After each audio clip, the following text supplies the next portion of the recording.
Quick, quick, come! Buttercup's father stood in his farmhouse, staring out the window. Why? This was from the mother. She gave away nothing when it came to obedience. The father made a quick finger point. Look. You look, you know how. Buttercup's parents did not have exactly what you might call a happy marriage. All they ever dreamed of was leaving each other. Buttercup's father shrugged and went back to the window. Ah, he said after a while. And a little later, again. Ah. Buttercup's mother glanced up briefly from her cooking. Such riches, Buttercup's father said. Glorious. Buttercup's mother hesitated, then put her stew spoon down. This was after stew, but so is everything. When the first man first clambered from the slime and made his first home on land, what he had for supper that first night was stew. The heart swells at the magnificence, Buttercup's father muttered very loudly. What exactly is it, Dumpling? Buttercup's mother wanted to know. You look, you know how, was all he replied. This was their 33rd spat of the day. This was long after spats, and he was behind, 13-20, but he had made up a lot of distance since lunch, when it was 17-2 against him. Donkey, the mother said, and came over to the window. A moment later, she was going, ah, right along with him. They stood there, the two of them, tiny and odd. From setting the dinner table, Buttercup watched them. They must be going to meet Prince Humperdinck someplace, Buttercup's mother said. The father nodded. Hunting. That's what the prince does. How lucky we are to have seen them pass by, Buttercup's mother said, and she took her husband's hand. The old man nodded. Now I can die. She glanced at him. Don't. Her tone was surprisingly tender, and probably she sensed how important he really was to her, because when he did die, 2 years further on, she went right after, and most of the people who knew her well agreed it was the sudden lack of opposition that undid her. Buttercup came close and stood behind them, staring over them, and soon she was gasping too, because the Count and Countess, and all their pages and soldiers and servants and courtiers... Courtiers? Hold on, I want to look that up.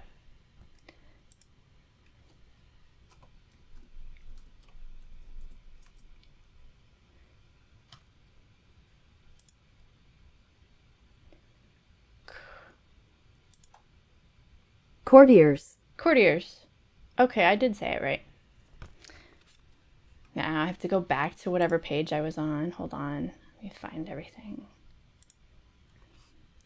Buttercup came close and stood behind them, staring over them, and soon she was gasping too, because the Count and Countess and all their pages and soldiers and servants and courtiers and champions and carriages were passing by the cart track at the front of the farm. The three stood in silence as the procession moved forward. Buttercup's father was a tiny mutt of a man who had always dreamed of living like the Count. He had once been 2 miles from where the Count and Prince had been hunting, and until this moment that had been the high point of his life. He was a terrible farmer, and not much of a husband either. There wasn't really much in this world he excelled at, and he could never quite figure out how he happened to sire his daughter, but he knew, deep down, that it must have been some kind of wonderful mistake, the nature of which he had no intention of investigating. Buttercup's mother was a gnarled shrimp of a woman, thorny and worrying, who had always dreamed of somehow just once being popular, like the Countess was said to be. She was a terrible cook, an even more limited housekeeper. How Buttercup slid from her womb was, of course, beyond her. But she had been there when it happened. That was enough for her. Buttercup herself, standing half a head over her parents, still holding the dinner dishes, still smelling of horse, only wished that the great procession wasn't quite so far away, so she could see if the Countess's clothes really were all that lovely. As if in answer to her request, the procession turned and began entering the farm. Here, Buttercup's father managed. My God, why? Buttercup's mother whirled on him. Did you forget to pay your taxes? This was after taxes, but everything is after taxes. Taxes were here even before stew. Even if I did, they wouldn't need all that to collect them. and he gestured toward the front of his farm, where now the Count and Countess and all their pages and soldiers and servants and courtiers and champions and carriages were coming closer and closer. "What could they want to ask me about?" he said. Go see," Buttercup's mother told him. "You go, please." "No, you, please." "We'll both go." They both went, trembling. "Cows," the Count said, when they reached his golden carriage. "I would like to talk about your cows." He spoke from inside, his dark face darkened by a shadow. "My cows?" Buttercup's father said. "Yes, you see, I'm thinking of starting a little dairy of my own, and since your cows are known throughout the land as being Floren's finest, I thought I might pry your secrets from you." "My cows?" Buttercup's father managed to repeat, hoping he was not going mad. Because the truth was, and he knew it well, he had terrible cows. For years, nothing but complaints from the people in the village. If anyone else had had milk to sell, he would have been out of business in a minute. Now, granted, things had improved since the farm boy had come to slave for him. No question, the farm boy had certain skills, and the complaints were quite non-existent now. But that didn't make his the finest cows in Floren. Still, you didn't argue with the Count. Buttercup's father turned to his wife. "What would you say my secret is, my dear?" he asked. "Oh, there are so many," she said. She was no dummy, not when it came to the quality of their livestock. "You two are childless, are you?" the Count asked then. "No, sir," the mother answered. "Then let me see her," the Count went on. "Perhaps she will be quicker with her answers than her parents." "Buttercup," father called, turning. "Come out, please." "How did you know we had a daughter?" Buttercup's mother wondered. "A guess. I assumed it had to be one or the other. Some days I'm luckier than—" He simply stopped talking then, because Buttercup moved into view, hurrying from the house to her parents. The Count left the carriage. Gracefully he moved to the ground and stood very still. He was a big man, with black hair and black eyes and great shoulders and a black cape and gloves. "Curtsy, dear," Buttercup's mother whispered. Buttercup did her best, and the Count could not stop looking at her. Understand now, she was barely rated in the top 20. Her hair was uncombed, unclean. Her age was just 17, so there was still, in occasional places, the remains of baby fat. Nothing had been done to the child. Nothing was really there but potential. But the Count still could not rip his eyes away. "The Count would like to know the secrets behind our cow's greatness. Is that not correct, sir?" Buttercup's father said. The Count only nodded, staring. Even Buttercup's mother noted a certain tension in the air. "Ask the farm boy. He tends them," Buttercup said. "And is that the farm boy?" came a new voice from inside the carriage. Then the Countess's face was framed in the carriage doorway. Her lips were painted a perfect red, her green eyes lined in black. All the colors of the world were muted in her gown. Buttercup wanted to shield her eyes from the brilliance. Buttercup's father glanced back toward the lone figure peering around the corner of the house. "It is." "Bring him to me." "He is not dressed properly for such an occasion," Buttercup's mother said. "I have seen bare chests before," the Countess replied. Then she called out, "You!" and pointed at the farm boy. "Come here." Her fingers snapped on here. The farm boy did as he was told. And when he was close, the Countess left the carriage. When he was a few paces behind Buttercup, he stopped, head properly bowed. He was ashamed of his attire, worn boots and torn blue jeans. Blue jeans were invented considerably before most people suppose. And his hands were tight together in almost a gesture of supplication. "Have you a name, farm boy?" "Wesley, Countess." "Well, Wesley, perhaps you can help us with our problem." She crossed to him. The fabric of her gown grazed his skin. "We are all of us here passionately interested in the subject of cows. We are practically reaching the point of frenzy, such is our curiosity. Why do you suppose, Wesley, that the cows of this particular farm are the finest in all Florin? What do you do to them?" "I just feed them, Countess." "Well, then, there it is. The mystery is solved. The secret. We can all rest. Clearly the magic is in Wesley's feeding. Show me how you do it, would you, Wesley?" "Feed the cows for you, Countess?" "Bright lad." "When?" "Now will be soon enough," and she held out her arm to him. "Lead me, Wesley." Wesley had no choice but to take her arm. Gently. "It's behind the house, madam. It's terribly muddy back there. Your gown will be ruined." "I wear them only once, Wesley, and I burn to see you in action." So off they went to the cowshed. Throughout all this, the Count kept watching Buttercup. "I'll help you," Buttercup called after Wesley.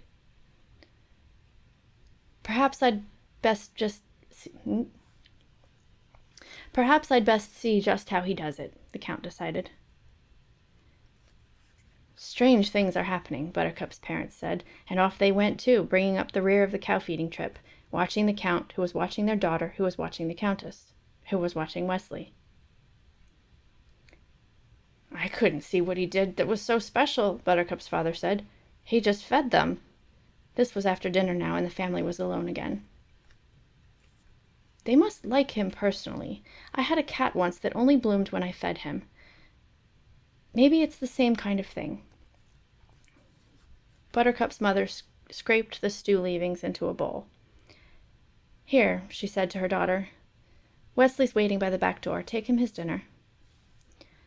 Buttercup carried the bowl, opened the back door. "Take it," she said. He nodded, accepted, started off to his tree stump to eat. "I didn't excuse you, farm boy," Buttercup began. He stopped, turned back to her. "I don't like what you're doing with Horse." "What you're not doing with Horse is more to the point. I want him cleaned. Tonight. I want his hoofs varnished. Tonight. I want his tail plaited and his ears massaged. This very evening. I want his stable spotless. Now. I want him glistening. And if it takes you all night, it takes you all night." "As you wish." She slammed the door and let him eat in darkness. "I thought Horse had been looking very well, actually," her father said. Buttercup said nothing. "You yourself said so yesterday," her mother reminded her. "I must be overtired," Buttercup managed, the excitement and all. "Rest then," her mother cautioned. "Terrible things can happen when you're overtired. I was overtired the night your father proposed." 34 to 22 and pulling away. Buttercup went to her room. She lay on her bed. She closed her eyes. And the Countess was staring at Wesley. Buttercup got up from bed. She took off her clothes. She washed a little. She got into her nightgown.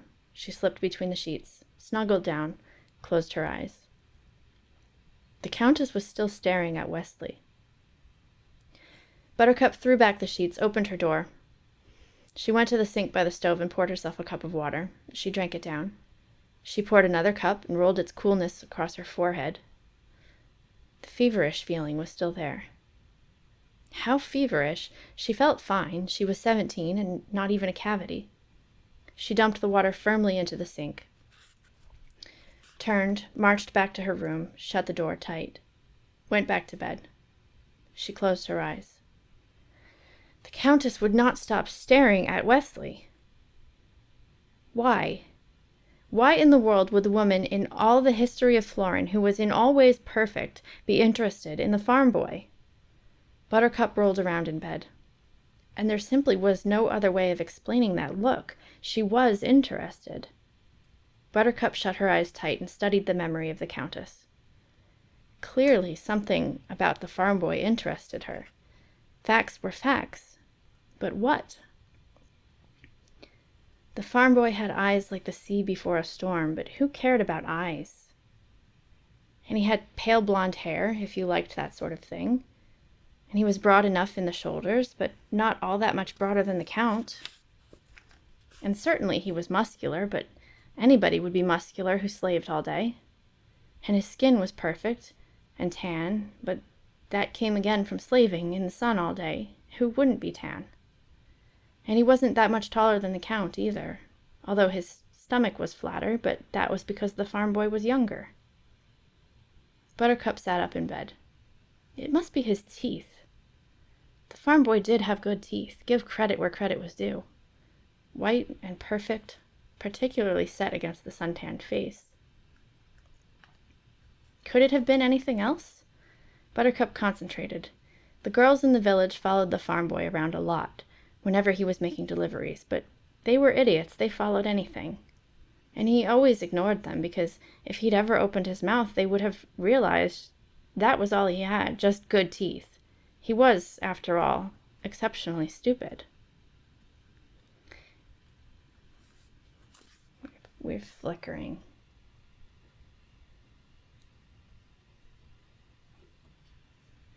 Maybe we can deal with the flicker.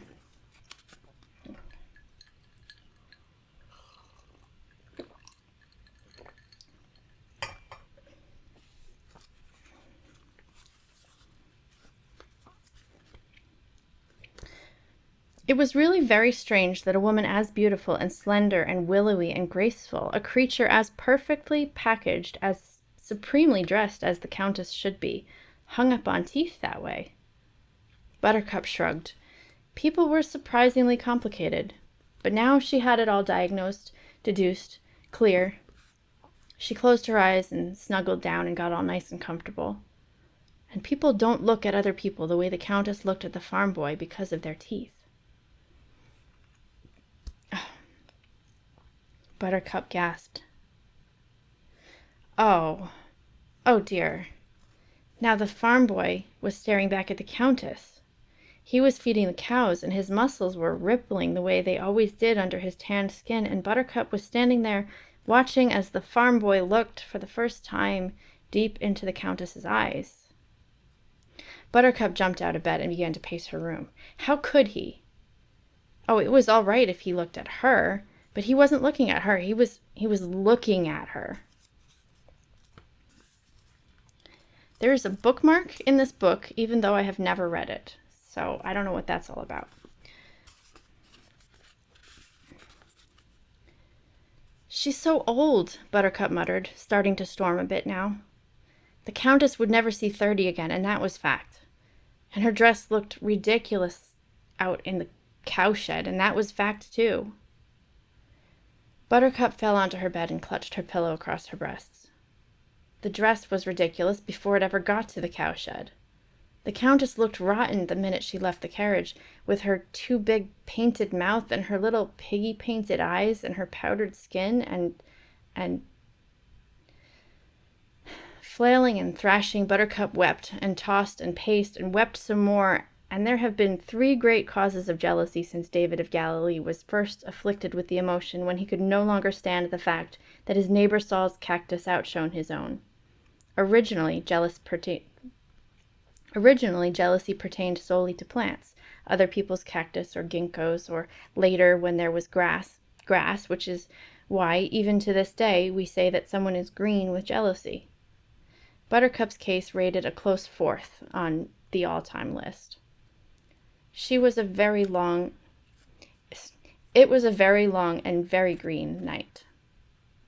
She was outside his hovel before dawn. Inside, she could hear him already awake. She knocked. He appeared, stood in the doorway. Behind him, she could see a tiny candle, open books. He waited. She looked at him. Then she looked away. He was too beautiful. "I love you," Buttercup said. "I know this must come as something of a surprise, since all I've ever done is scorn you and degrade you and taunt you, but I have loved you for several hours now, and every second more. I thought an hour ago that I loved you more than any woman has ever loved a man, but a half hour after that I knew that what I felt before was nothing compared to what I felt then. But 10 minutes after that I understood that my previous love was a puddle compared to the high seas before a storm. Your eyes are like that, did you know? Well, they are. How many minutes ago was I? 20? Had I brought my feelings up to then? It doesn't matter. Buttercup still could not look at him. The sun was rising behind her now. She could feel the heat on her back, and it gave her courage. I love you so much more now than 20 minutes ago that there cannot be comparison. I love you so much more now than when you opened your hovel door that there cannot be comparison. There is no room in my body for anything but you. My arms love you, my ears adore you, my knees shake with blind affection. My mind begs you to ask it something so it can obey. Do you want me to follow you for the rest of your days? I will do that. Do you want me to crawl? I will crawl. I will be quiet for you or sing for you, or if you are hungry, let me bring you food, or if you have thirst and nothing will quench it but Arabian wine, I will go to Araby, even though it is across the world, and bring a bottle back for your lunch. Anything there is that I can do for you, I will do for you. Anything there is that I cannot do, I will learn to do. I know I cannot compete with the Countess in skills or wisdom or appeal, and I saw the way she looked at you, and I saw the way you looked at her. But remember, please, that she is old and has other interests, while I am 17, and for me there is only you. Dearest Wesley, I've never called you that before, have I? Wesley, Wesley, Wesley, Wesley, Wesley, darling Wesley, adored Wesley, sweet, perfect Wesley, whisper that I have a chance to win your love. And with that, she dared the bravest thing she'd ever done. She looked right into his eyes. He closed the door in her face. Without a word. Without a word. Hi there. Thanks for joining our book club. If you'd like to join the conversation, I would love it if you would leave us a comment. And if you'd like to see more, check out the playlist.